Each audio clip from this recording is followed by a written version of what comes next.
Hello. Hey, Hey, hey, can you hear how's it me okay? going?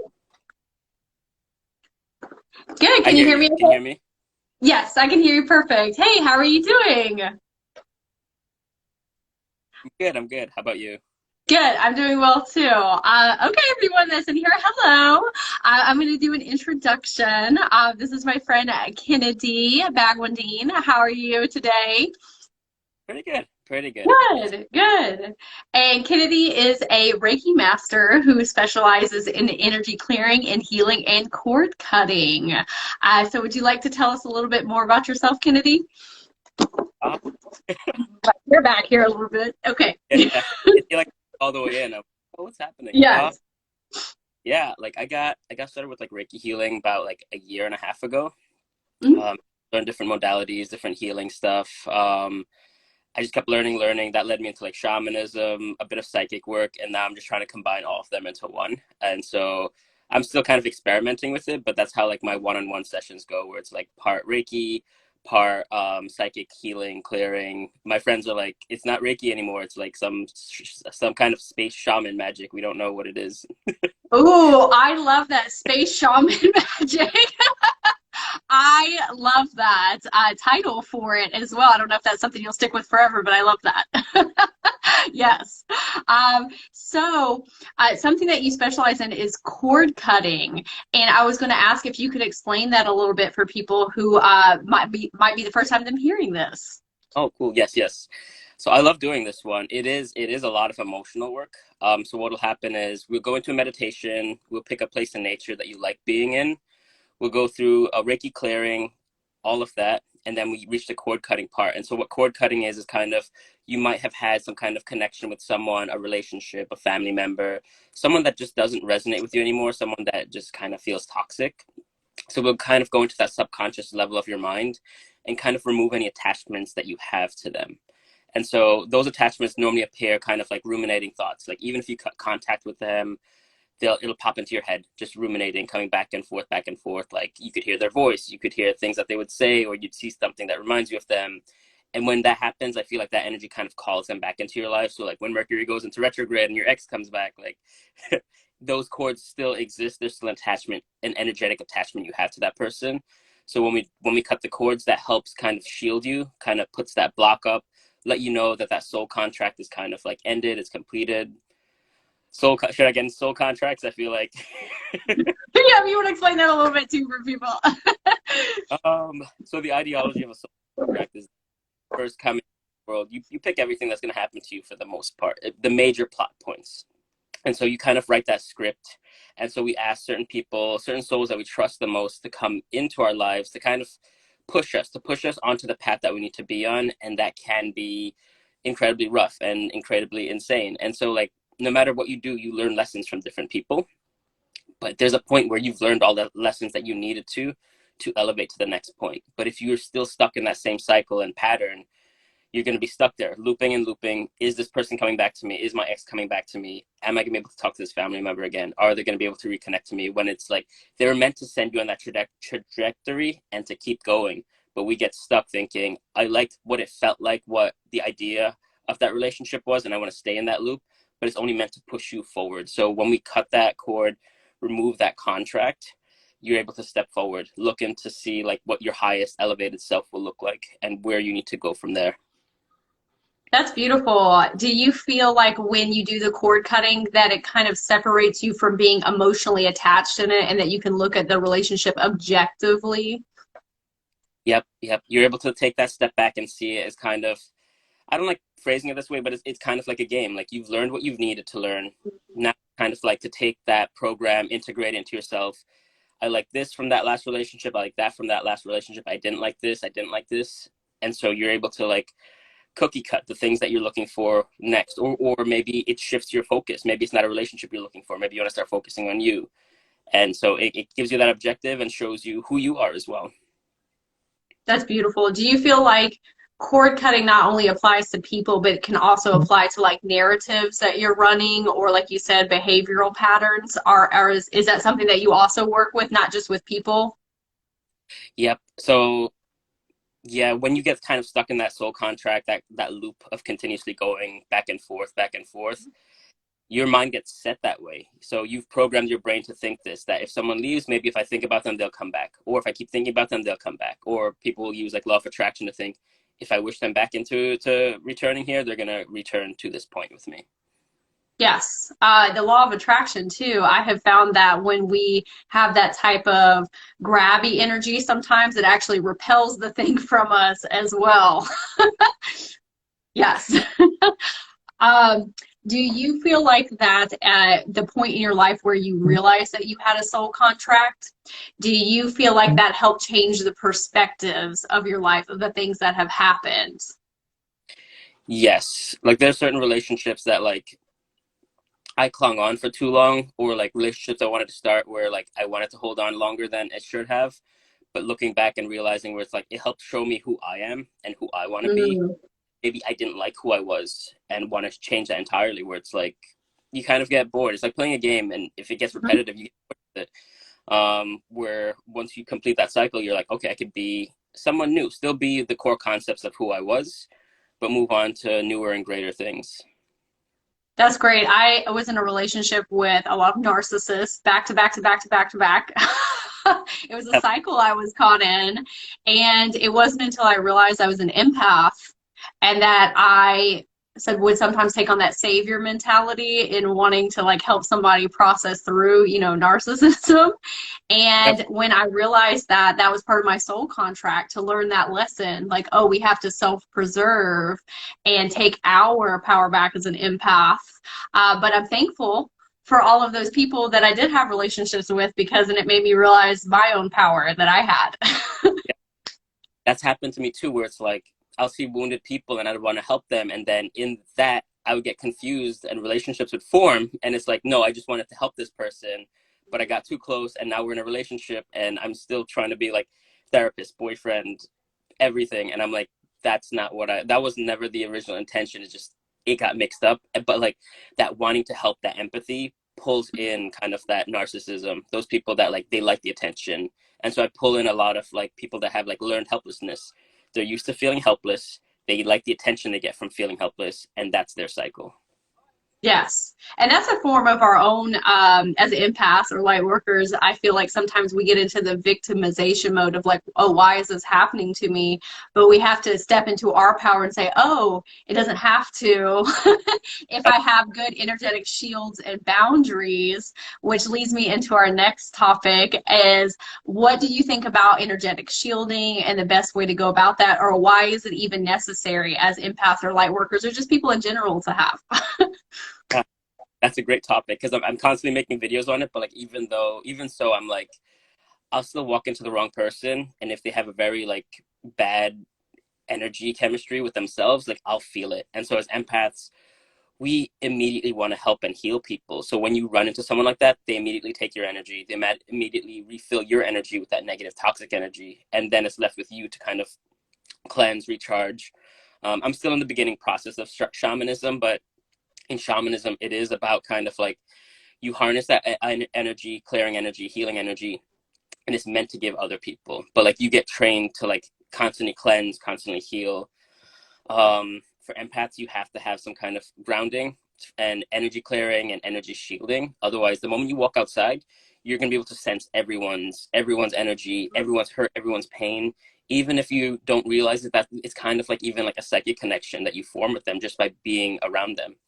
And if you think about it in terms of science, we each have like a magnetic field around us, and those magnetic fields begin to interact with each other when we're outside, when we're around other people, even on a crowded train, crowded bus, in your Mhm. workplace, you're gonna sense it. But also going back to the word empathy, a lot of us are empaths because we were in a lot of traumatic situations growing up. So we're constantly kind of like in survival mode, looking for it, and so our body's programmed to look for where that danger might come from, take that energy in, analyze it, and figure out what to do with it next. But then we get anxiety, we get different things that kind of we don't know where that energy is coming from. And so a lot of times I ask myself, like, is this my energy or is this someone else's energy? Oh, that's beautiful. I have been talking to several people recently about being empathic and going into public places. Before I realized I was an empath, I felt like there, and because I'm light workers too, we naturally raise people's frequencies. And so when we go into very crowded spaces, for myself personally, I felt like there was a lot of people that were always looking at me and pointing their projection of their energy at me. And I didn't understand why. And a lot of times it was like negative vibrations. Mm, But what I noticed was it was them looking at me and energetically asking me to help transmute and raise their frequency up. But I didn't know that. And so I was taking projections on like they were mine and then integrating that as more shadow work that I had to do that I didn't need to. Have you felt that way before? I've felt that way. With everything in the last 2 years, I've been more isolated. But when I'm around certain people, I'm like, is this? I think I saw a friend maybe on Monday, and then like after they left, I'm like, I'm in the big sad. I don't know why I'm sad. What is Yeah. wrong with me? What is happening? And then I realized it's their energy, they're processing grief, and I picked up that grief Mhm. and that's being with me, and I'm like, oh, this is not. I know how to handle grief. Mhm. Handling grief. What this is. And it can be such a stark, like high and low too, when you're around people because, you seem like, and I seem like I have very bubbly, positive, personality. And then sometimes when we get around people, it just tanks, and it's no fault to that person because they're going through their own, right? But something that I have found helpful, maybe you too, is to say, did I feel this way before this interaction or going into this public space? And if not, then that stuff is not mine. Yep. And that happens so often where it's like I think it's like holiday season, so we went to the shopping mall and just going around there, I'm like, I feel like I'm in the Matrix, nothing feels real, I'm feeling everyone's energy flowing through me. I'm like, oh, I need to go run the forest and just not. Mhm. So if you experience that anxiety with being around a lot of people and learning how to do your energetic boundaries and your shields, what do you say is a good grounding activity for something after you experience that? For me, I'm very visual. Like everything that I know is like popping into my head, but like I'm very visual, so if I can, kind of stepping away, imagining myself in a forest, imagining myself in a place of nature, imagining a shield of light surrounding me. In shamanism, we open space around ourselves. It's called opening workosha, and so we open like a shield or a bubble around ourselves just to energetically protect ourselves. So um, imagining it or doing the steps to do that, it's kind of like stretching. Like you put your hands in front of your heart space, hold it all the way up, pretend you're like opening a bubble around you, and then closing it in front of you. The more you practice that, you could just imagine doing that, and so it opens that space of protection. Other things you can do is that's kind of like anxiety you would be feeling. So I would do breath work where you start counting your breath. Inhale for the count of 4, exhale through your mouth, the count of like 6.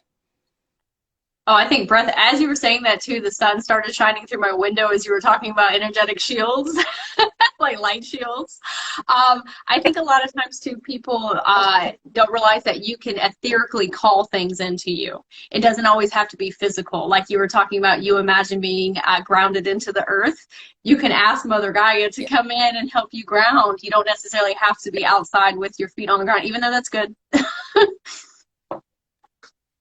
Even like after my sessions when I do lives and there's like thousands and thousands of people go up and I'm like, I'm picking up all like, what do you do? And I'm like, for me it's easy. I'm like, I release any energy I might have picked up that's not mine. I send it into the earth to be purified, to cleanse, transmuted back into light.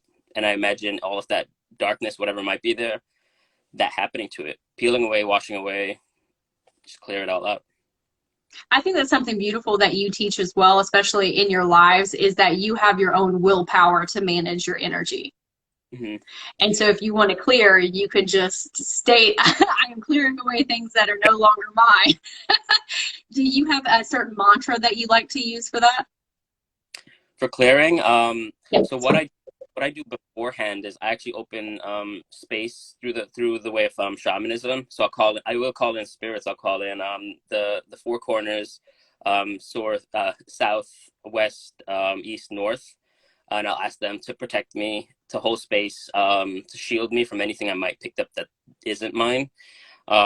after that, we release them in gratitude. So it's like, thank you for protecting me, thank you for shielding me. I release the South, I release the North, I release the West and East.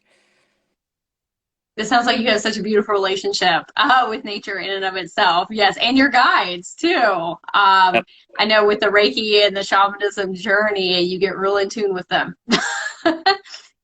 They I'll get some. The thing is, like, it's tricky for me because, like, I'll get some messages, but like lately I've been seeing like angel numbers, and I'm like, I don't know what this means, and like I'll aggressively start seeing the same number over and over again. I'm like, I don't know what you're trying to tell me, but overall, if I go into like a meditation or journey, I'd be able to get some messages back. Or honestly, even as I go to sleep the last few nights, I would say like, send me any messages that I'm not receiving during my waking day. Tell me exactly what you need me to see or do, and they'll show me like runes or altars or different steps I need to take every now and again. Sometimes it's very obscure, but just seeing it, I'm like, okay, I'm getting closer to what I need to understand.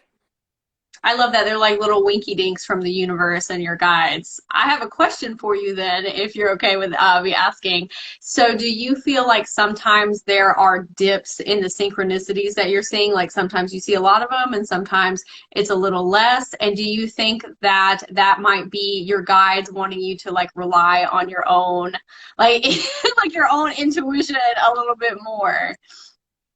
I think so. Like maybe the last few weeks I didn't notice them as much. Maybe like little things, 11:11, or I'll have a different sense, and then sometimes I wouldn't notice anything. And then like this week, it's like the same two numbers keep popping up. Mhm. Like once for the hour, I'll see them, and so that's where I'm like, what am I missing? What I'm scared now. They do that. They'll just keep showing you the same thing until you keep following those breadcrumbs. Yep. Yes. So, if for anybody interested in the chats, how I connected with Kennedy is through his TikToks, your Reiki lives that you do, which are absolutely amazing. Even if I'm only in there for like a couple seconds, I feel healed. Like it's a beautiful energy space. You have magnificent energy that you're projecting towards everyone. And so, I wanted to ask you one, what got you interested in Reiki and doing that? And then why you chose to go the route of TikTok to do it? Those are good questions. So I was kind of, it all started like last year. I'm trying to think how far back I should go. In terms of energy work, it started in like 2010 where I started meditation. 2014, I started learning basic Tai Chi. So all of that's like energy work, energy shifting. 2020, the middle of 2020, everything was just going south in every toxic relationship. Just a whole bunch of things were going on, and I'm like, I just kind of need time and space to heal. It was a very codependent relationship, so when it ended, it was just kind of like, what am I doing with my life? What do I need Mm, to? Um, so I taught myself a bit more meditation. Then I taught myself Reiki to just try and heal myself because I would have those ruminating thoughts going back to the cord cutting where I didn't know what cord cutting was at that time, but I would still hear it was kind of like I have like psychic connections to people that I care about a lot. So I'd still hear voices, I'd still hear things that they would say. I would think about them too often, and I'm like, it's over. I need to just walk away from this, and I don't know how. So I'd use Reiki to try and heal the different chakra points, learning about the energetic body, all of that. And so then leading back to this, well, back in April, then my best friend died. So then I started learning more things, going through grief, going through the grief process, going through therapy, all of that. And then I found online, there's a community called the Portal 1111, and they teach a whole bunch of different, well, they do a lot of different healing modalities on you, Reiki healing, shamanism. And that's what started getting me pulled into wanting to do this because I saw other instructors teaching, showing what they could do, showing psychic work, showing how they work with things. And that kind of inspired me where I was like, I kind of want to do this. How can I do this? And so back in August, I would see on TikTok a lot of other Reiki masters were there. Some were just attuned to like level one and they were just having fun with it. They're like, I want to do good for people. I want to help people. And so what I saw was this kind of, I think it's both esoterical and kind of scientific, where Dr. Joe Dispenza talked about, I think it was him that talked about it, where if you have like kind of like a bunch of people meditating in one area at a time, you change the frequency of the area. And so that's why I do the Reiki lives. One, to build my business. Two, if I could get a bunch of people into that meditative state will it be able to change the energetic frequency of the area that they're in, creating different nodes, different points of peace, harmony, bringing that in. So the whole thing for me is an experiment, me pushing my own abilities, others' abilities. Because the way I see Reiki is that, yes, I understand the energetics of Reiki, but me doing the action, doing the symbols activates that part of the other person that secretly knows Reiki and they don't know that they know Reiki or energy. Mhm.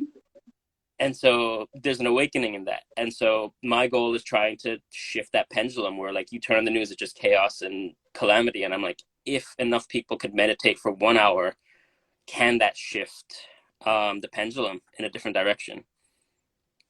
I think that is so beautiful. And it really does feel like that way when you're doing, because I'll do Reiki lives too. And it feels like we're all coming together for like a collective healing and is raising everyone's frequencies. And everybody that's in the live together is helping raise everybody else's.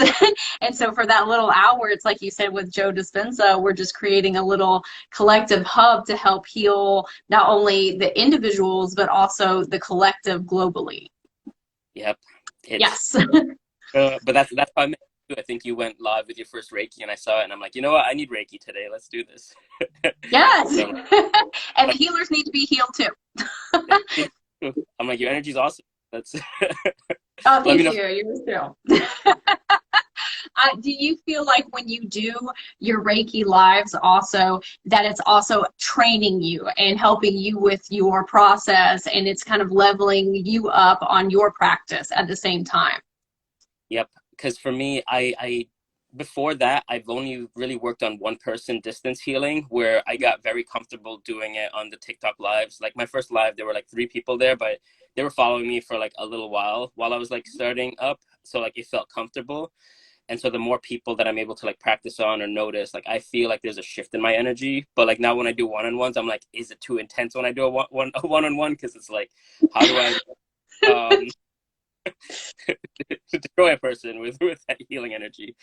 Let's not do a And that third eye. and that makes total sense because if you and you have a lot of people in your lives too. So if you're holding that big of an energetic space for people and you're training yourself to hold that for like 300 or 400 people, and then you do a one-on-one session, I can see how that would be funneling a lot of energy. So you have to learn how to kind of rein back. Yeah. But like we talked about before, sometimes people need that very intense energy to get the things moving in their life that need to. And something that you specialize in is shadow work. And shadow work can be very intense. And so I was wondering if you could talk a little bit about more your work with shadow work with other people or within yourself. So shadow work, what shadow work is in general is kind of like taking those aspects that you feel triggered or hurt and kind of looking into them and seeing what was the origin point that made me start feeling this way. Did a parent yell at me? Did someone humiliate me and make me feel shame? And from there, just trying to realize where the brain created that program to try and protect you, because that's what all that anxiety is basically. It's like when you did this, you felt embarrassed and shame. Let's not do that ever again. And so there are different modalities in which I do shadow work. One, when I first started therapy, was sort of we would talk about it, and then he would send me home for the week where I would do journaling, different journaling prompts. He was testing for complex PTSD, so he'd have me write down different points of trauma that I remember throughout my lifetime and rating them from 1 to 10. But then also writing down the highest points, things that I enjoy doing, things that I like doing from 1 to 10 as well. He wanted the higher ones, like 5 to 10. And so what he would do is once we found a traumatic experience, we would do a meditation. And from there, he'd walk me through that scenario again. That way Mm. we start writing it, like have me describe what I see, what's going on. And then him affirming that this is not something I did wrong. This is what the other person brought to me. They brought me this energy. And going back to empathy, empaths like to blame themselves. If something goes south, a relationship goes south, a friend is mad at you, it's all my fault. What did I do wrong? When it's not that. We think of it 100% of the time that it's our fault, and it's not that. And so then after that, that's when I got into the portal, started learning, journeying through shamanism. And so the way they would do shadow work is through journaling. analyzing those emotions as they come up. But in shamanism, they do soul retrievals, where they kind of go into lower world, which is basically the subconscious mind. You'd have different guides that protect you, different archetypes that'll protect you.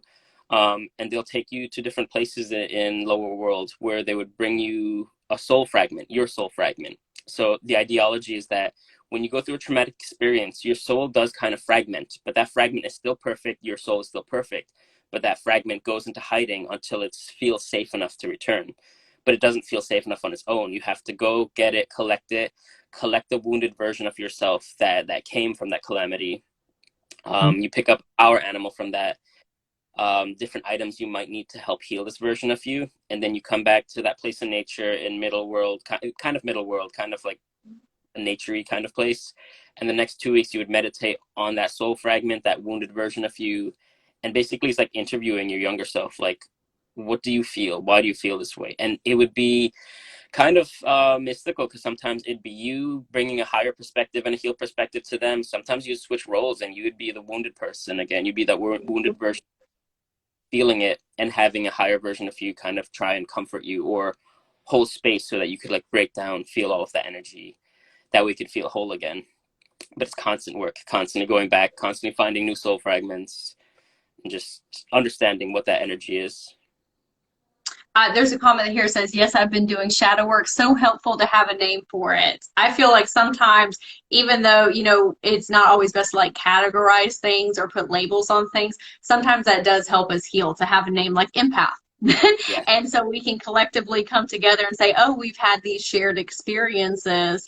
This is how we can help one another. This is what I've seen, or this is what I've experienced. And so when I heard the word shadow work for the first time, I said, oh, what is that? And then I started going down that rabbit hole. And Yep. something I've realized too is healing is an ever-going process. It is a lifelong process. And the way that I see shadow work is a big ball of yarn. And you're just constantly untangling, trying to get to the root of things. Yep. That's exactly what it is. It's constantly going, and it's like having a name for something. That's, you need that. You need to name kind of the enemy or the project that you're working on, where it's like the ego too. Like if you hear that voice, if you name it, you kind of humanize it, and you could have a conversation with that voice and kind of like, Yeah. Absolutely. And something that you were talking about as far as doing the soul fragments and finding those, as you were talking, I said, oh, that's what I've been doing people when I'm teaching them about past version healing, and going in and finding those splintered off portions of yourself and walking back in and helping them heal as you're the higher self to them. And like you said, sometimes you flip flop roles and they have things to teach you. And it can be really heavy to do that type of work, but it heals past, present, and future. It just makes you more in unison with yourself. yep, you understand yourself more, and you feel healed by the end of like those 2 weeks or however long you feel you want to work with that soul fragment, until you're able to like reprogram the brain. Mm-hmm. Someone said, I just did a shadow work reading this week. I'm still unpacking and integrating, but it is so helpful. It makes you feel a lot lighter vibrationally when you move trauma out of your body. Have you found that? It helps a lot. Like whenever I've done that, like that's honestly that's the only time I started feeling like normal again, because I had complex PT. Well, I have complex PTSD, but like it was at such a point where I was like, I wasn't okay. I was like emotionally triggered. I couldn't like do things that I normally did. My brain felt completely broken, and there's still a lot of days where it still feels broken. But it's like me being able to go back and see what caused it, what the traumas are, what all the stress was, talking to that version of me, healing that version of me. It's just bringing back to an equilibrium. Like, yes, this is probably how I'm going to live for the rest of my life, but it's like having that understanding, knowing that it's a process, going with it helps a lot more. Being aware of things that trigger you, like you said, helps immensely. And as an empath yourself, sometimes I feel like when we go through really traumatic things when we're younger, or like even with PTSD and cause PTSD, it makes us hyper aware of everyone's mannerisms. And sometimes that can be very exhausting because you're constantly over analyzing everything. And sometimes that's needed, the over analyzing, but it can be energetically exhausting. Do you have any advice for somebody who is currently in that stage of over analyzing to a point where it is making them very tired, but it's because they do not necessarily feel safe.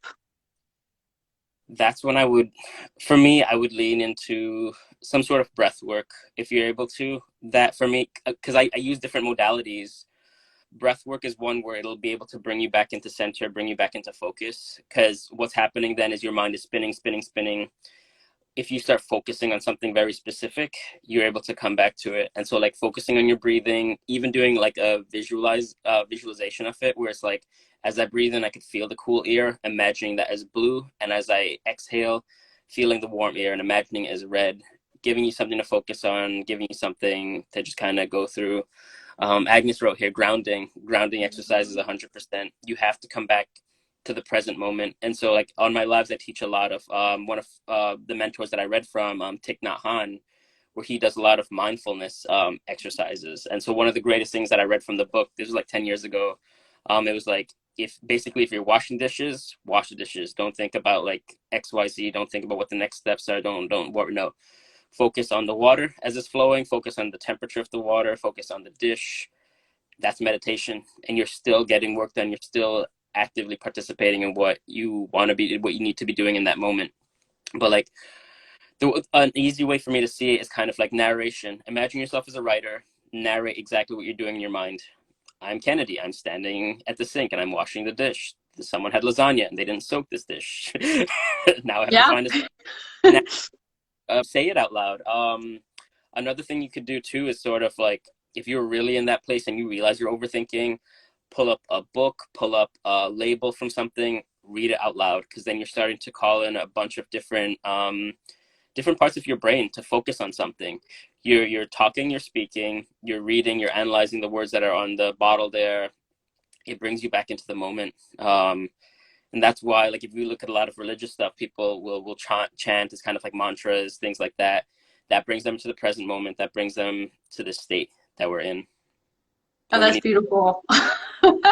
You must have read my mind because I was thinking about the book, about reading a book when you get into that fight or flight, because it engages all your senses and you can't be caught up in your monkey mind if you're also using your senses. Yep. Somebody said, with regards to being an empath, why does it feel like some days you are hyper aware, sensitive, and sometimes you feel dead inside? So Kennedy, I'll let you tackle that first if you'd like. So that's you're kind of in survival mode in that part where you're hyper aware, you're noticing everything. I think of it as like the Sherlock Holmes movies with like Robert Downey Jr. or with the TV show with Benedict Cumberbatch, where you're seeing everything. What'll happen is you're living in survival mode so much you hit burnout. Then you can't focus on anything, can't think about anything. You as an empath, you've overexerted yourself, and you need time to rest. You need time to just recharge, because you've pushed beyond what you're supposed to be doing, what you're supposed to be noticing.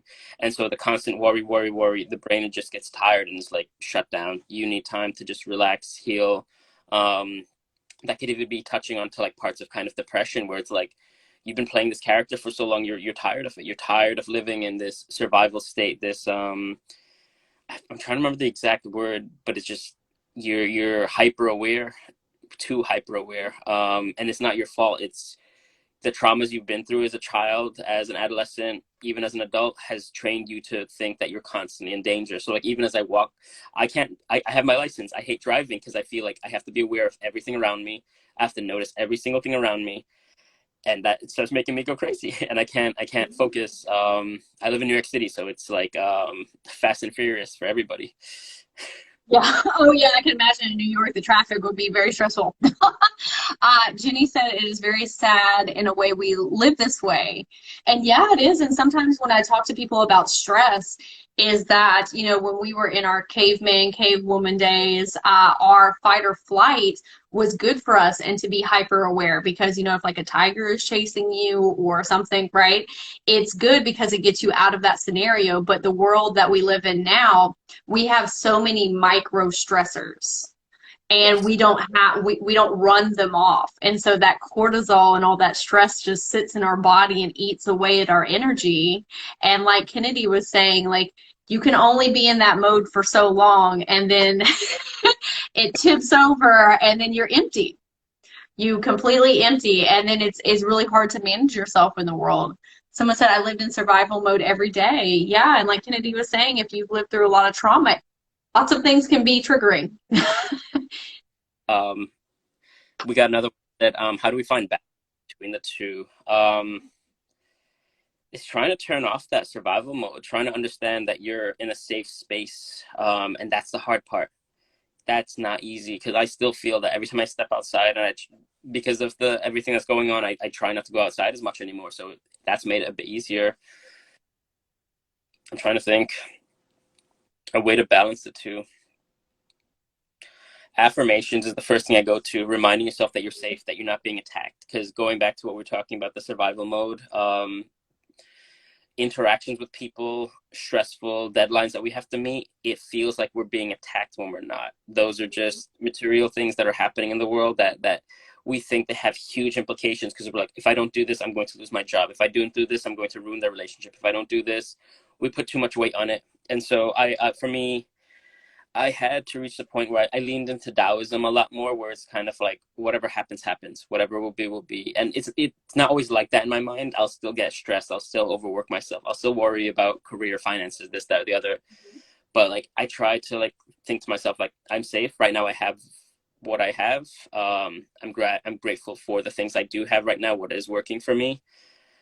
Meditation and grounding is what I would suggest to try and balance and navigate between the two. Being self-aware when you start reaching those points of hyper focus and just kind of saying, I'm safe right now. No one's trying to hurt me. No one's trying to murder me. It feels like that. My brain thinks that that's what's happening to me.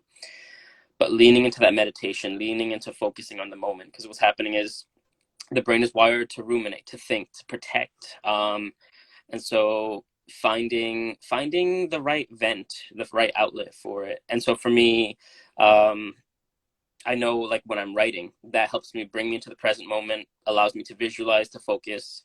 That'll take me out of it. And the same thing, like I said before, just creating a bunch of different tactics and techniques that'll help bring you back into a more calm central nervous system. I don't know if anyone here has heard of EFT, or emotional freedom technique. It's a tapping technique I recommend like taking a look at, but it's there's different meridian points on the body that's kind of used in acupuncture and different things like that. But if you tap on them or rub on them, it'll help relax the nervous system. So like I'm trying to remember all of them. So like between the eyes, if you tap here, the side of the eye, under the eye, lip, chin, collarbone is another one. So you might notice yourself as you're stressed, you might already naturally be tapping into these places. But look into that, because that way when you notice you're being hyper focused, when you're vigilant, you're like hyper vigilant, take a look at that and kind of focus on that. And you could use your affirmations with each of those tapping points, like I am safe, I'm in a safe place, Mm-hmm. I'm here now. And then like I said before, kind of narrating what's around you. The sunlight is out, or whatever's going on, what the temperature is, what you feel. Use all of your senses and try to tap into them. My therapist, because going back to like complex PTSD, when you start getting into those parts of just feeling triggered, you have to bring yourself back into reality. So like look at a few things in the room with you and just say what they are. Post-it notes, a ring light, crystals. What color are they? What texture are they? Any sense that you think that you could bring with it, do that. And that's a meditation that'll help bring you back into grounding, back into reality. I love the tapping too, because it's almost like you're training your subconscious, like, oh, when I get stressed, I'm going to tap, and that means that we're safe and we're okay, and I'm trying to come back in my body. Because I feel like a lot of times what happens if we don't feel safe in our physical body, in our surroundings, we almost disassociate up into our mind and just completely disconnect. And our body is still freaking out. And so if we can come back into our body and say, hey, and tap and say like, hey, we're okay. It's all right. And I feel like that's also why I'm talking very loudly. I feel like that's why shadow work and the soul retrieval is so important and integral to your healing, because oftentimes when we're getting triggered, our logical adult mind, the here and now, says, why are we bothered by these things? We're not going through those things anymore. But it's those past versions of us that are coming online and trying to take the wheel of consciousness and say like, oh, we've seen this before, I'm going to take over and keep you safe. And so that's where a lot of that disassociation comes from, like them taking over.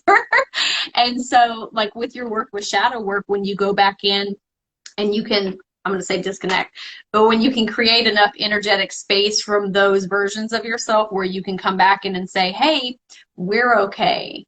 We're safe. Nobody is hurting us. I'm not going to let that happen anymore. It creates, you know, that safe bubble for them to kind of relax. That's it's they call it reparenting, because it's like in those moments where you needed to be soothed, you weren't met with that. And some of us, the age that we're at, I think it was called the Ferber technique that was used a lot, where parents were taught back at those ages that like after a while, even still in infancy, you're supposed to leave the child and let them learn to self-soothe. They don't have a concept of who they are. They don't know how to self-soothe, so they feel abandoned. So everybody potentially has an abandonment wound from infancy. And so we're all dealing with from a time when we can't even remember it. We just know that we were left alone, abandoned, unable to handle any of the emotions that have been coming up. And so there's so much trauma and trigger that's just from that moment where they're like, let them learn to self-soothe when we don't we don't have like the right cognition, and like science is still figuring out when is the right time for that. So there's a lot of parenting techniques now, but it's like it's trial and error, just an experiment. So that's where it leaves you. I always say in my lives, like the first 30 years of your life, it's like learning who society wants you to be. After those 30 years, it's unlearning all of that and learning who do you want to be, how do you heal yourself, what does the highest, best version of you look like. Mm-hmm. Jenny said, isn't that what BPD is, like a fear of abandonment? I think a fear of abandonment is a lot for a lot of people. Like a lot of people are afraid of being alone, even with their own thoughts and feelings and emotions, or just from other people. And something that really helped me along the way, because I suffered from a lot of abandonment trauma as a child from my mom. And so I was so incredibly scared of being left alone. And so I was masking who I was for a long time to try and be palatable for other people, to make sure that I, you know, always had people around me. But what ended up happening was I lost myself within that. And I had to make a conscious choice of, you know what, if I have to have the best relationship with me and know that at the end of the day, if it's just me, I'll be okay. And I love me, because if you can be okay with being with yourself and that relationship, that changes a lot of stuff in your outer reality. Yes. Just tapping into that feeling that it's like, I've had that too, abandonment. So then you felt that abandonment, you felt you didn't learn how, like, so that one moment of abandonment or those constant moments of abandonment creates like that PTSD. And so when you have a fight with a friend, when you have a breakup, that same sense of abandonment comes back. And so Yep. when that abandonment wound, it helps create codependent relationships, because you're like, you're looking for that person that's supposed to be there for you. And even if they're not there for you, then you start giving more and more, thinking the more you give, they'll one day be able to reciprocate that. And so you start abandoning yourself, neglecting yourself, emotionally neglecting yourself. And that continues to strengthen that pattern, thinking that this is the right formula to fix this. It's just not working and I don't know why. Where it's like, nope, it has to be inward. You have to, it sucks, but it's like you have to dive inward, reparent yourself, learn how to be an independent flame basically on your own. When you're complete in that sense, whoever comes into your life that could stand next to you but burn just as brightly, that's when you're in like a healthy relationship. Did you say independent flame? Yes. I have never heard that term before, but I absolutely love that. Instead of like the twin flames, the twin souls, I think what you're getting at is you have to be your own twin flame, like your own individual flame. I love that. I absolutely love that. And something I've been telling people too is a lot of times society will have us looking at relationships like, oh, it has to be 50-50. What it really needs to be is 100% and 100%, and then you come together and complement one another, but you have your own worlds going on. So, yes. It's like you take like, I was trying to get the right fire, but it never works for me. But like if you get like two matches and you light them, or if one's not lit and one's lit and you just tap it gently and that one lights, it's gonna ignite. You hold them together, it becomes stronger. And that's what it should be. One that's able to stand on its own. And yes, there are moments in a relationship where like one has to be stronger than the other. but it shouldn't be for the whole thing. That shouldn't be from the jump. That's what it is. It should be two strong, independent people being able to stand next to each other and accept each other for who they are, not for who they could potentially be. Mm-hmm. Somebody said I lost somebody and locked myself up for 10 months. I'm so sorry to hear that about your loss. I know that when we go through a massive amounts of grief like that, that it's okay to give yourself time to heal. I think a lot of times people try and rush that and say, oh, I need to get over it. I need to get over it. You have to give yourself enough space, and however that looks like. It's different for everyone. Yep. It could be 10 months. It could be 2 years, 3 years, 5 years. Like, no matter what it is grief. And like, process it the way that you feel is natural. Sometimes you just need to be alone, but like recognize when the time is to like step back into other people's lives or let people come into your lives. Because that reminds me of like another thing that I saw where it's like, what's your love language and how do you self-sabotage? And like for me, it's like time, love language. I isolate when I'm self-sabotage. Mm-hmm. And same, I do that too. I will isolate. And the thing that I have realized along my journey too is sometimes we don't like to be vulnerable because Yep. it's scary being vulnerable. And with people, especially if you dealt with, a lot of PTSD or trauma and people have hurt you, and it's like you don't want to open up that heart space, or we feel like we don't want to burden other people, even though we love helping people. And so you would think logically we would say other people want to help us too, right? And Yep. so I have realized I shut myself off for so long where I just wouldn't tell people what was going on inside me. And it was creating so much grief because I wanted to connect with people, but at the same time, I was scared. And so when I started telling people, this is what's going on in my life, it just, the grief was a lot lighter. Yep. I'm still learning that where like for me it's like I don't want to feel like a burden to other people when it's like, no, you've been friends with these people for like 10 years. They're gonna You're listen to right. you cry. If you listen to them cry enough, they're gonna listen to you cry at least once. So just Mhm. that's what it should be. I also think it's really important when you're being vulnerable, and maybe you think this way too, when you're being vulnerable with people, that you're being vulnerable with the right people who can hold that energetic space for you. And not that they want to heal you, just that they're there to hold that container for you to unload that grief Yep. and then hold space for you to heal. And that's not everybody can hold that space for you. No, that's why like during my lives I was open with like, what are you releasing? What challenges did you face? What is it? Because the immediate thing I want is like that safe space where like sometimes a group of strangers is what you need to just unload and let go of everything. And I'm like, say it into the chat, even if I don't see it, you writing it out, getting it out there, just putting it in some form and saying you're releasing it, it's going to help more than just holding on to it. Like, gotta let go of it. Mhm.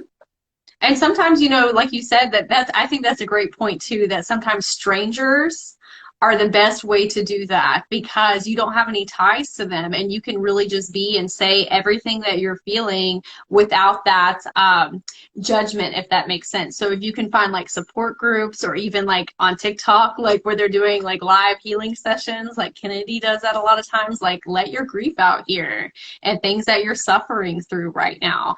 And just saying and getting that vibration out of you is immensely healing and helpful. It is. I see it. There's so many shifts and it's like, it's amazing. It's a lot of grief. I see like a lot of people there. Everyone's going through some sort of grief right now. And it's like, I'm sure it's Mm-hmm. always like, but seeing it in such a concentrated level, I'm like, people need that space. You need that space to feel safe. You need that space to just say what it is. And it's like, that's why I even started therapy, where it's like, I wasn't really that bad off, but I just wanted someone to like emotionally just unload on and just get it out. It needed to be out. Like, I'll journal a lot, but it's not the same as like me, like physically using the whole body to express all those feelings and emotions, talking it out, crying it out, screaming if I have to. And like something they taught in the portal is kind of like an anger ceremony. Sometimes you want to create safe space, a sacred space, and scream into a pillow or like rip something apart. And it's like, there's nothing wrong with honoring anger as long as it's not hurting other people. Mm-hmm. I think a lot of time. Oh, before I started that, somebody said some people I accept, but not everyone. What I wanted to say for that is, it's okay to not let everybody into your inner circle. Yep. That's why we were saying it's important to find the people that can hold that space for you, because you are opening up your energetic layers very open for people. And you need to be mindful of who is, in that type of energy space with you. And like I was saying before, with the masking and not being vulnerable with people at all, even people you've been friends with for 10 years, sometimes you have to take that little leap of faith with those people and let them show you it's okay to be vulnerable with them. Yep. I agree. It's tough, and you have to see like what feels normal to, what feels natural for you, what feels safe for you. Because like, yes, I have a lot of friends, but then it's like, how many do I actually trust to be there for me, or who do I need to, that I know that can emotionally support me, or honestly just listen and not really care about what I say. I have one friend with a lot of memory issues, so I talk to her a lot. She holds my I love that. So something else I wanted to talk about is your journey with shamanism. yes. And if you could explain that for people as well that might be new to shamanism, or what that means for you in your journey and why you decided to go that route. Shamanism, it's not a religion. It's like it's like spirituality. Like it's open. There they don't, there's no like belief in like a singular god there, or anything like that. It's kind of like believing in different archetypes, but those archetypes are things that exist within you. So if you're familiar with Reiki, like each of the chakra points holds an archetype. And so they kind of introduce you to like a guide team that's there with you. You have a name for them. They each have something that can work with you. For me, it was basically when I learned about it and started doing journeys. So in my lineage, they don't do journeys with plant medicine, because what happens is that if you do plant medicine, the plants have a spirit, the plants have a soul, and some of the images and visions that you get isn't your own vision. That's coming from the plant as well, wanting to express itself. If you're able to journey just through like drumming, using a rattle, listening to the ocean, that helps bring you into that meditative state where you can dive into the subconscious. And so what I like is that there's a parallel to that with psychology, where if you have PTSD, they do something similar where you have a guide, a therapist that'll put you into meditative state, let you relive those traumatic experiences, and help repaint that picture where you're the hero again in that story and not the victim. And so shamanism helped allow me to do that, where like it taught me that there are different archetypes and spirit guides that I can connect with. Um, they're there to support me for whatever I needed. Trying to think, shamanism's, I think, is one of the oldest like practice like spirituality things. I forget the exact terminology of it, but like I think 100,000 years ago, like the first form of shamanism existed, and so they were used to kind of like protect the society. A lot of them live out in the outskirts of town, not directly in town, where they're talking to the plants, speaking with the plants, talking to nature, learning from the plants, and asking like, what can you help me with? How can you heal the people of the village? What medicine do you bring?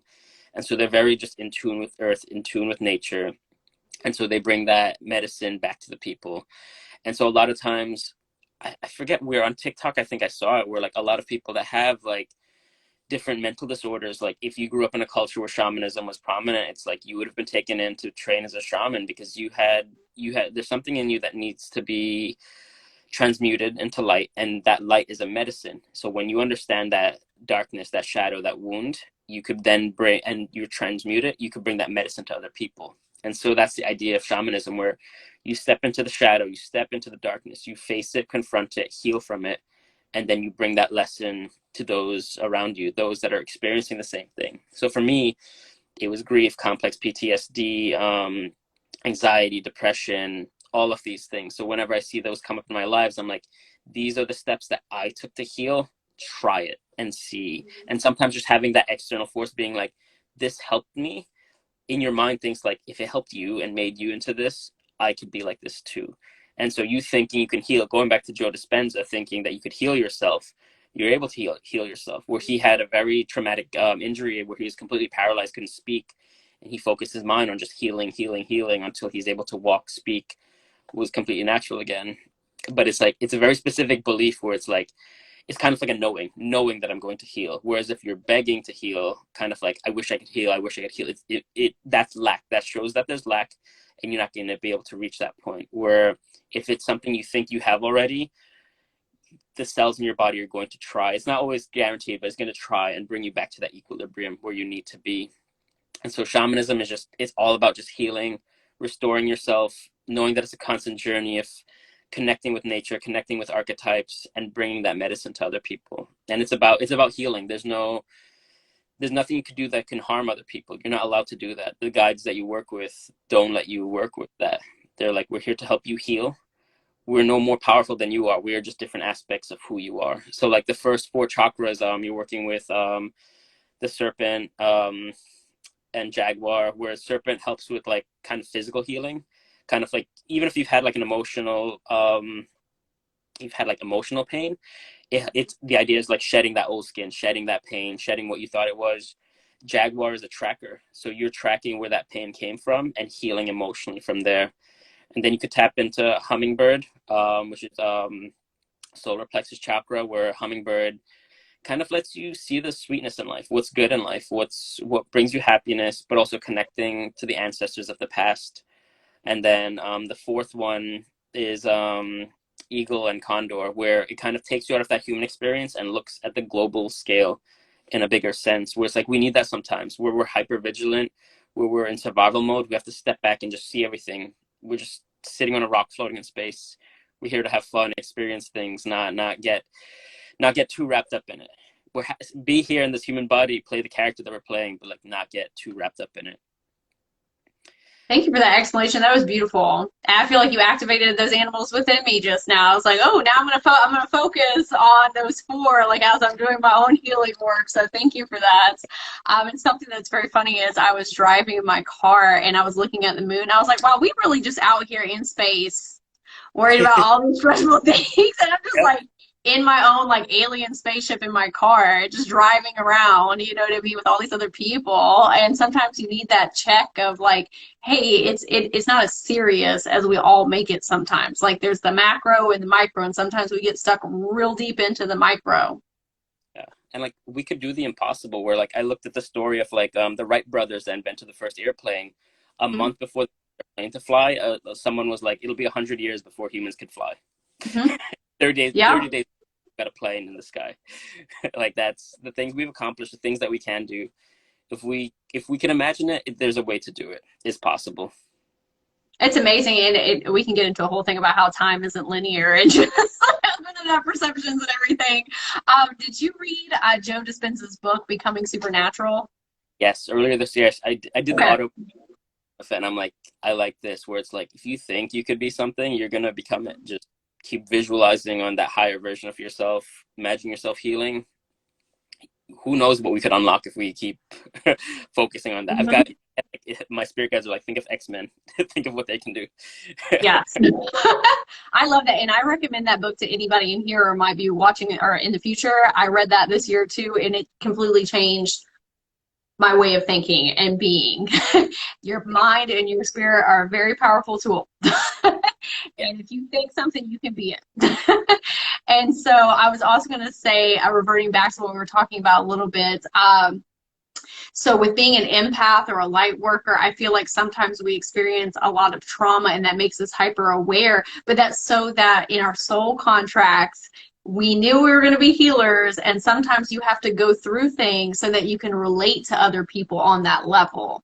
Just how like in your Reiki sessions, your Reiki lives on TikTok, you feel a lot of grief and things going on with like PTSD, and you had to experience those even though they probably weren't fun at the time. Yep. So that you can heal people on that massive scale. Yep.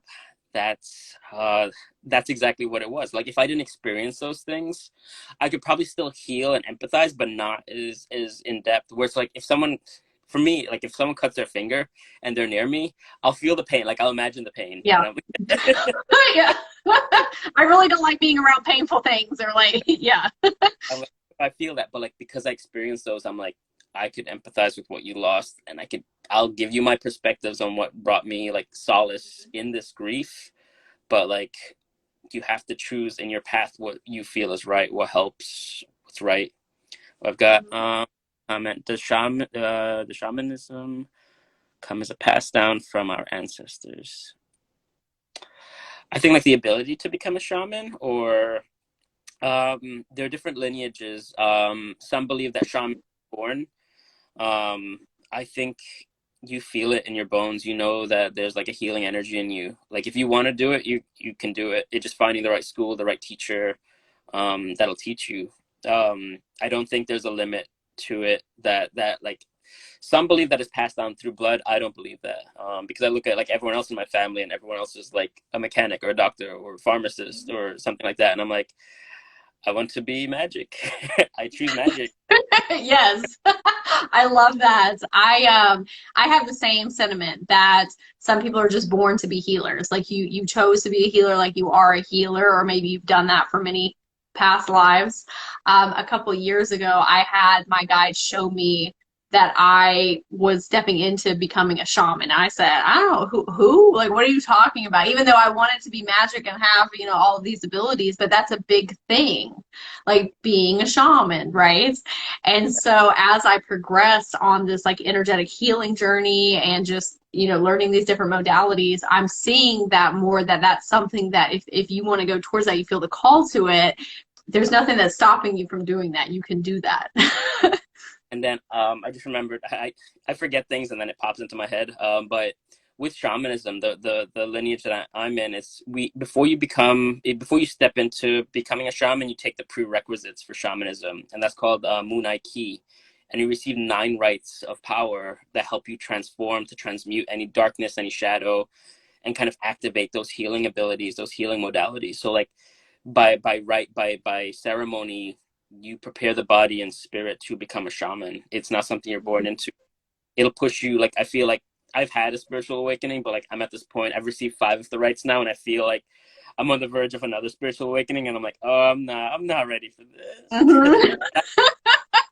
I am ready for this, but so you get put through it. I've done this weekend. I did the 2 more, but it was first I received the bands of power, where around each of your chakra points there's a different band that controls something different, grounds you to reality, and those bands can be pushed out. They can help shield you. So that's another shield that I use, where the 5 bands will surround me and protect me. The next is the harmony right and the healer right. The healer right activates any healing modalities you might have in yourself. So if you practice Reiki, it amplifies that. Not that I need any more power than I have, but I told clients like that, and they're like, please no more. It's already a lot. And then the harmony right is I wear it around my neck.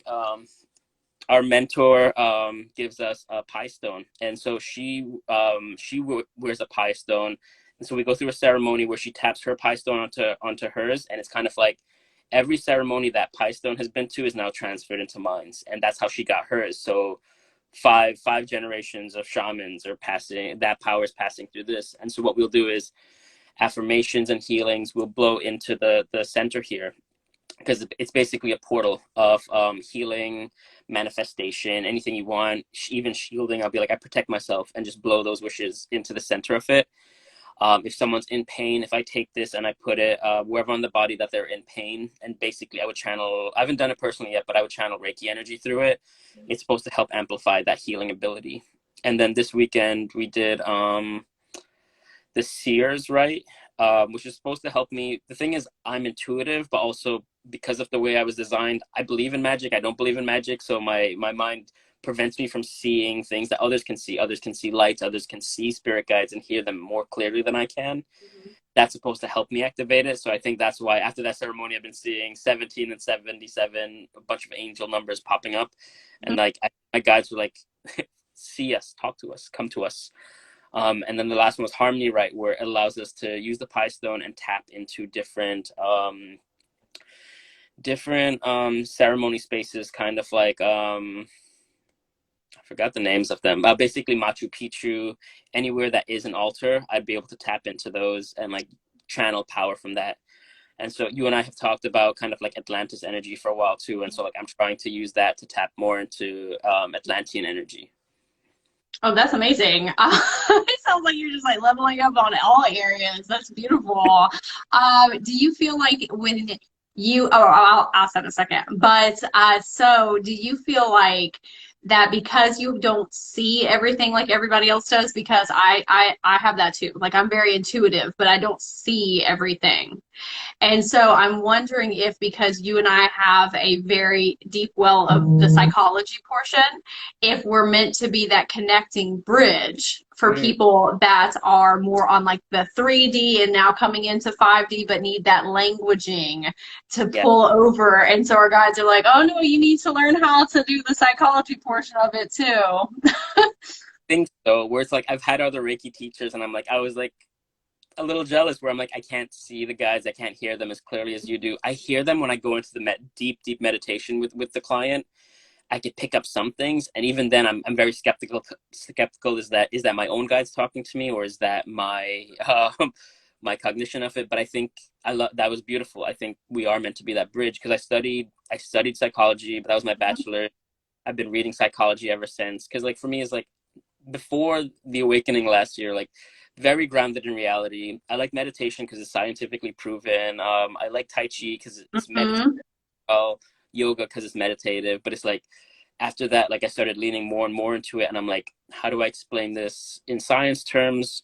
The thing is, like, I'll reach points where I'm like, science hasn't. They haven't built the technology for this. They haven't. They don't know how to read this yet. But like, it comes down to that point where it's like if you think it's real, it's real. If you feel it, it's real. If you think it's possible, it's real. But like yes, we can bridge that. Where like I bridge shamanism and like cognitive behavioral therapy, and I'm like they go hand in hand. Still always a therapist, but like both will elevate you and help you heal where you need to heal. But it is a journey. You're like Joe Dispenza. Yourself. That's why you like him so much. I didn't even know that you had a background in psychology or that's what you did for your bachelor's. That's what I did for mine too. But every time that I'm in your lives, I'm like, this man has like some in-depth psychology knowledge.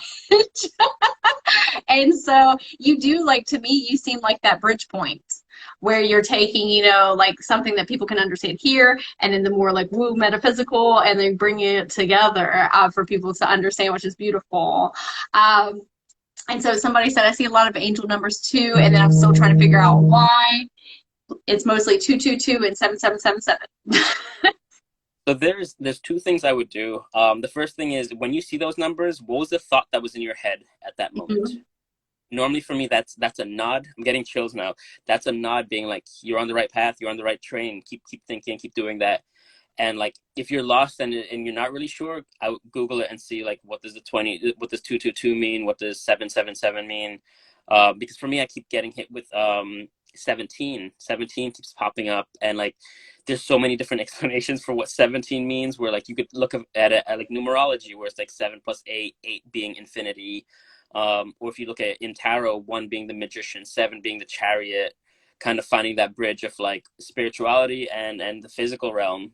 Going back to what you're talking about, us being that bridge between spirituality and psychology, what's tangible, what people need to understand these concepts.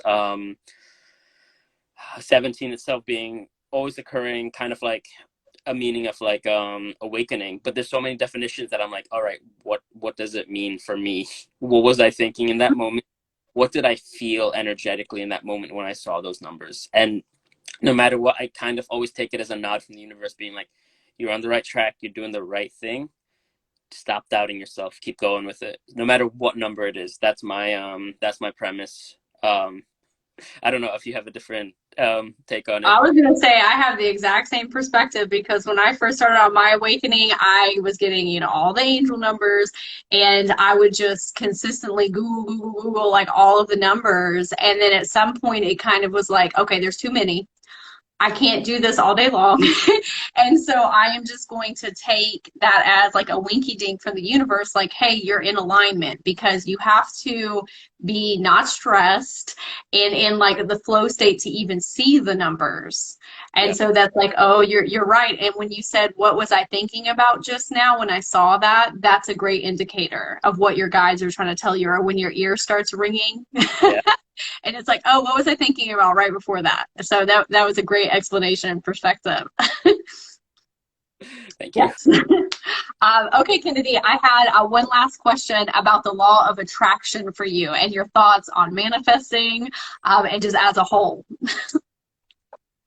So so get ready for another I know it's hour a big one. Law of attraction. I love it. I love how it works. I love the ideology of it. But if you take it the wrong way, it seems like toxic positivity. It seems like a bunch of things.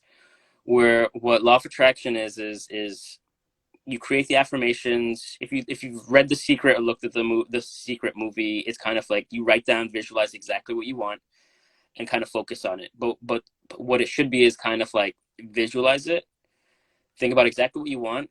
What does it feel like? What does that emotion feel like? If manifesting a person, what does that energy feel like? If it's a physical item, what do you feel like when you're receiving it? Forget about the physical. Hold on to that emotion. You hold on to that emotion, you put yourself into a vibration that will match anything that's in that vibration with you. The thing is, if you just keep holding on to the vision of the person or the thing, and you keep looking for it, looking is a state of lack.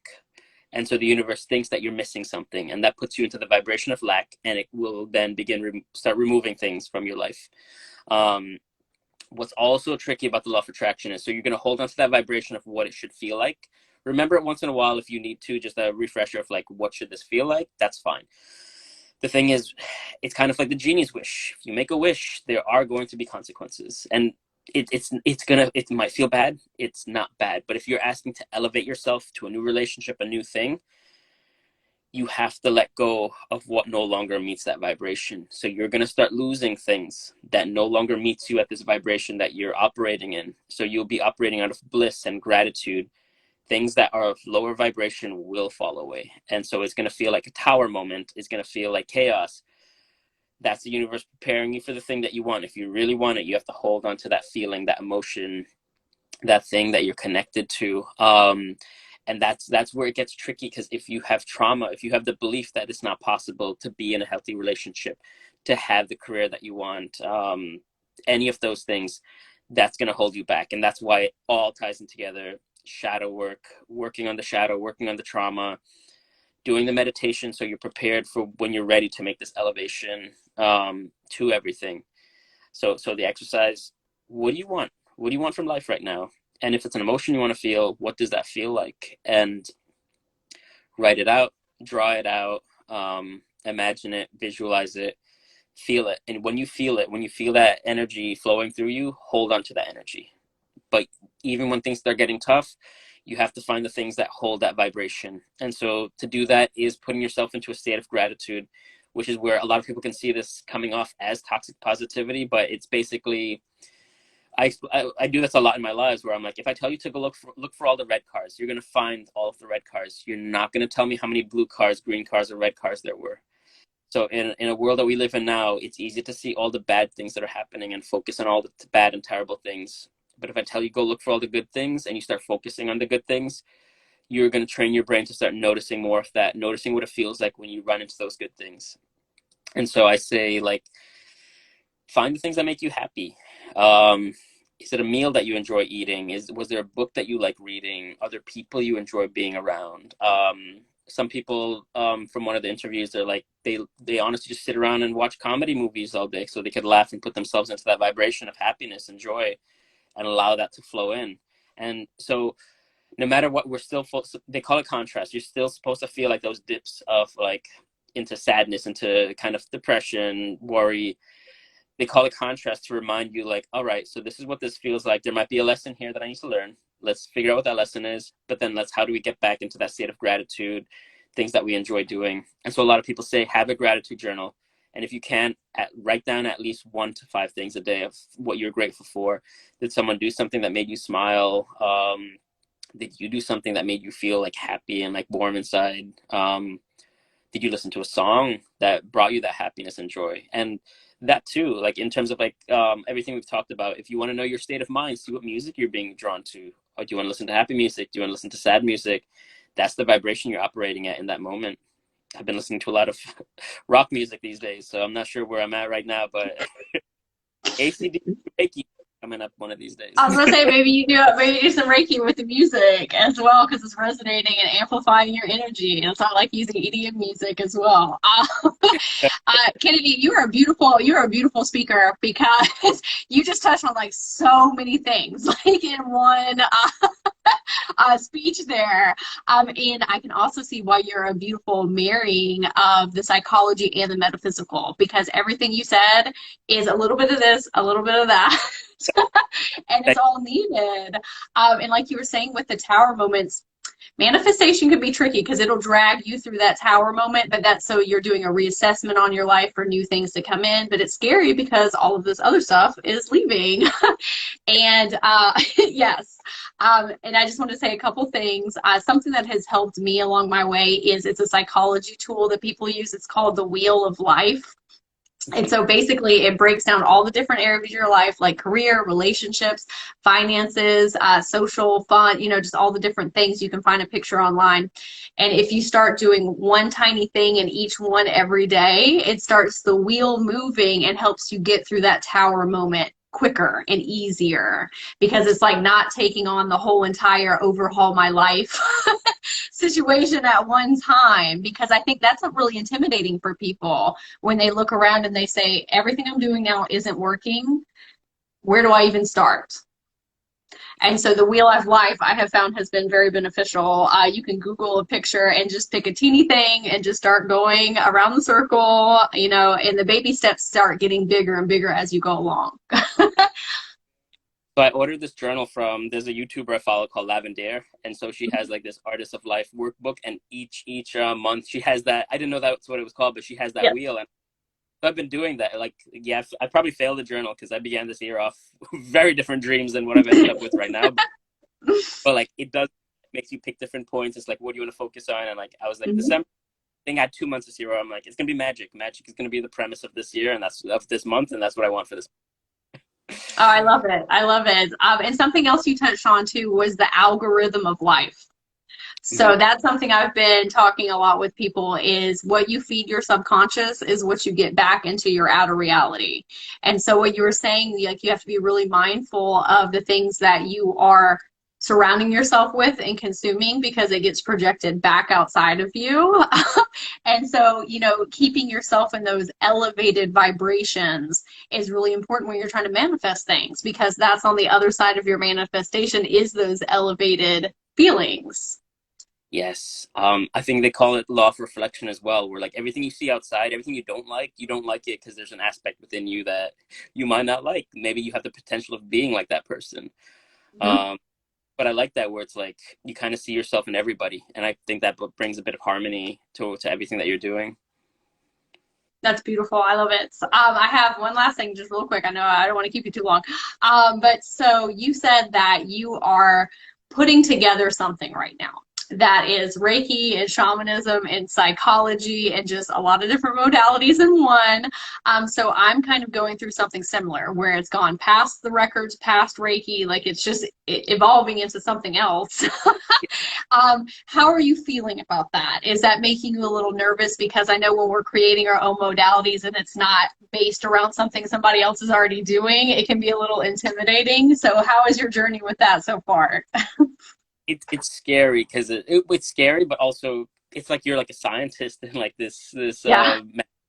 so like it's like I know a lot of the shamanism modalities, but because I haven't stepped into shamanism, I can't do those. I can't do the soul retrievals in the modality of shamanism. But I'm like, I know Reiki, and I could do it.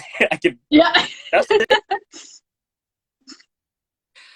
Um, Oh, sorry. I think for you years, froze like up a my little bit there. guys have, You said you they've know always just told Reiki. me like, Oh, I'm sorry. sorry. I think your phone So yeah, so like froze. oh, hold on, let me. And you're back now. I can hear you.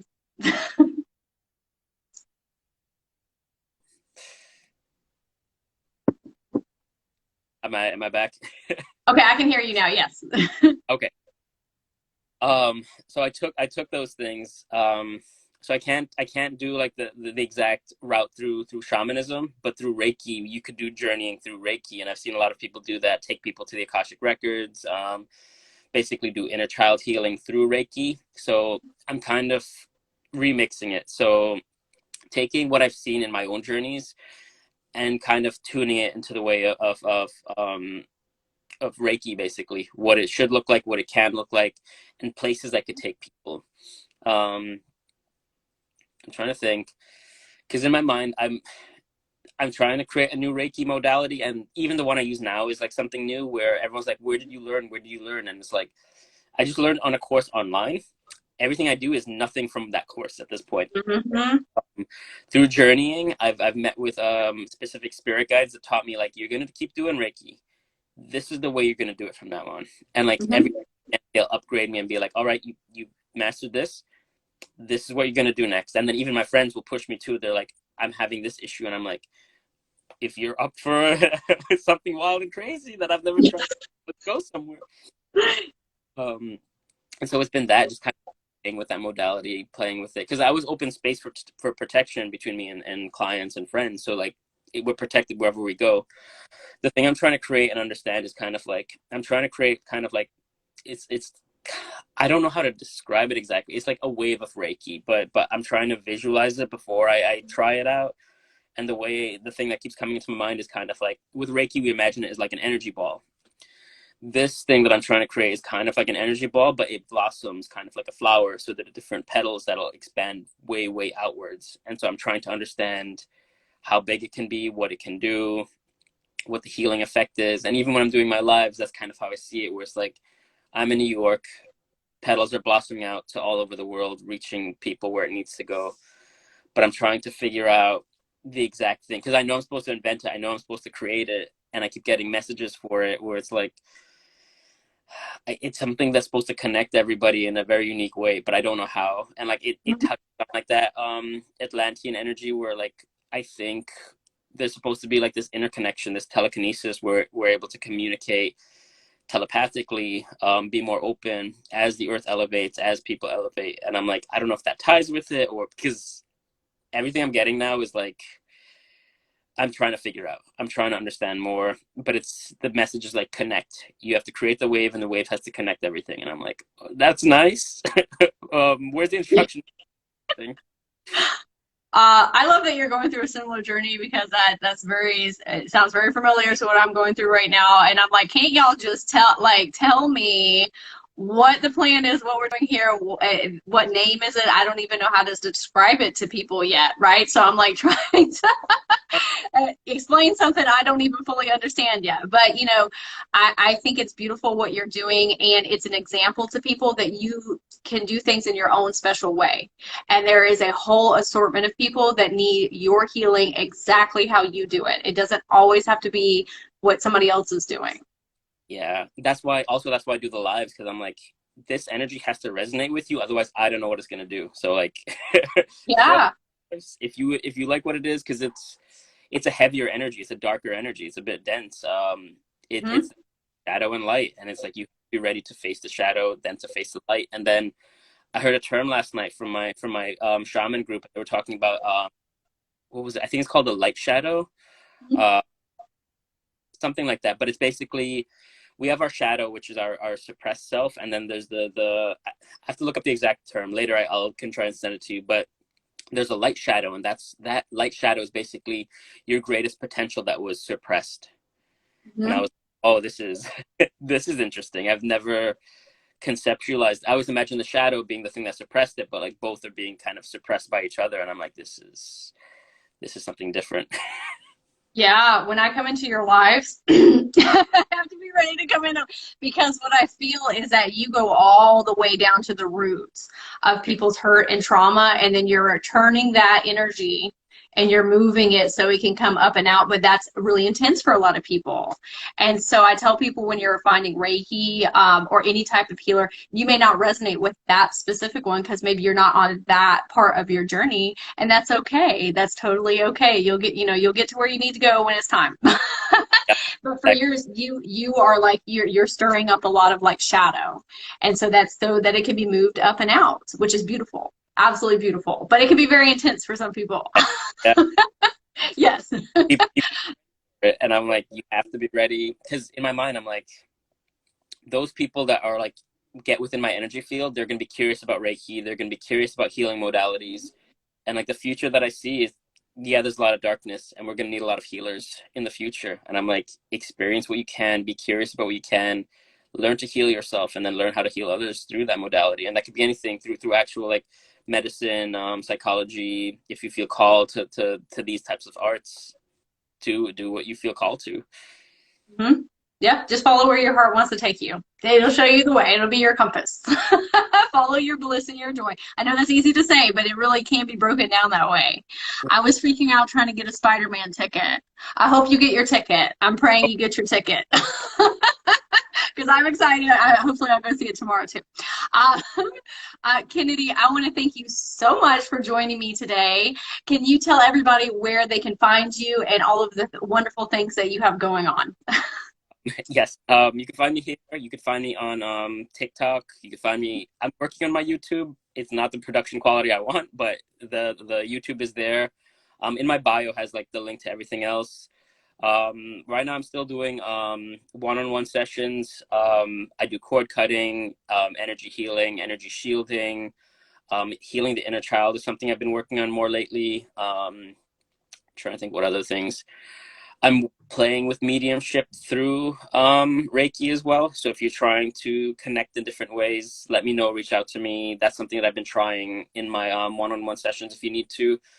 I'm trying to create kind of like a maybe a month or 2 month course where like it'd be different Reiki sessions where like the first session would be shielding, the next session would be shadow work, where we go and see what those pains are, remove those wounds, going into inner child healing, inner child work, and then kind of ending with kind of like you just finding your own power, talking to your higher self, trying to connect with guides. So that's something I'm trying to piece together.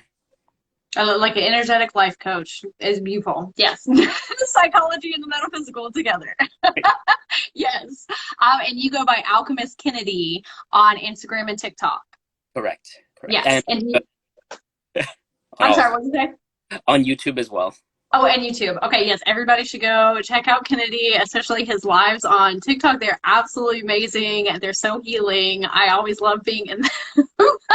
Yes, and I want to thank you so much for joining me today. Thank you, and for everybody that joined in on the chat. And thank you, Jenny. We love you too. Okay, Kennedy, well, I'll let you go, and thank you, everyone. And it was a pleasure having you, and I'm sure I'll have you on again. Sounds good. Thank you so much. All right, you're welcome. Have a blessed day. Bye. You too.